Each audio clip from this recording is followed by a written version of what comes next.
Dodgers force Game 7 of World Series, and now all eyes are on Shohei Ohtani. it.You. You wanted an epic finish to the World Series? You got it. You wanted the most drama possible, recreating that 2023 World Baseball Classic when he struck out Mike Trout to win the gold medal for Japan. You got it. You're going to see Shohei Ohtani pitch in Game 7 of the World Series on just 3 days rest for the first time in his career. Or perhaps play the outfield for the first time in 4 years if he comes on in relief. Everything's on the table, Dodgers manager Dave Roberts said before Game 6. Everything, he reiterated. The endless possibilities could now turn into reality after the Dodgers forced a Game 7 with a 3-1 victory over the Toronto Blue Jays behind the tremendous pitching performance of Ohtani's countryman from Japan. Starter Yoshinobu Yamamoto pitched 6 brilliant innings and rookie Roki Sasaki helped close it out, with Tyler Glasnow getting the first save in the World Series. The Dodgers' dominant pitching certainly spoiled the party at the Rogers Center, with the frenzied sellout crowd hoping, believing, this could be their first World Series celebration since 1993. Yamamoto, who left the Blue Jays at the altar in free agency 2 years ago, gave Toronto no chance. He shut down the Blue Jays for the second time this series, forcing the first World Series Game 7 since 2019. Put your money on Ohtani to start considering Glasnow, who was the scheduled starter for Game 7, got the final 3 outs. This would allow the Dodgers keep Ohtani in the game.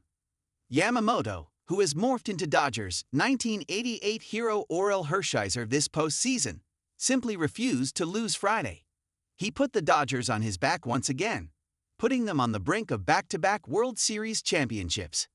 He didn't become just the 4th pitcher in the wild-card era to throw 3 consecutive complete games in the postseason, but he came close. Yamamoto gave up just 5 hits and 1 walk in 6 innings and never gave in. He departed after 6 innings, turning the game over to the Dodgers' beleaguered bullpen. And they somehow survived, forcing their first Game 7 in a World Series since they lost to the 2017 Houston Astros. Simply, Yamamoto refused to let them lose. Roberts, who shook up his lethargic lineup for the 2nd consecutive game, dropping Mookie Betts to the cleanup spot for the first time since 2017, saw the strategy immediately pay dividends.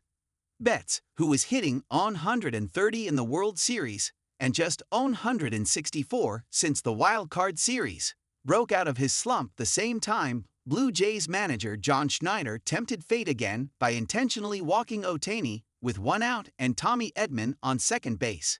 Will Smith stepped to the plate, delivered a run-scoring double, and a rally was on. Freddie Freeman walked on 5 pitches, loading the bases for Betts, with Betts already stranding 24 base runners this series. Not this time. Betts, down 1-2 in the count, smacked an elevated fastball into left field for a 2-run single. It was the latest intentional walk to Ohtani that backfired. Ohtani has been intentionally walked 9 times this postseason, and the subsequent batter has hit .503 for 6, with 3 walks.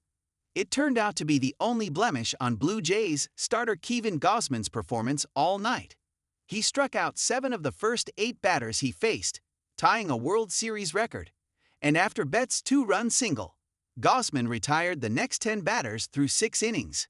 He turned the game over to right-handed reliever Louis Varland after 6 innings, giving up 3 hits and 3 runs, walking 2 and striking out 8 batters, after throwing 93 pitches. In the end, it was the Dodgers refusing to give in, forcing a beautiful Game 7. Stay tuned.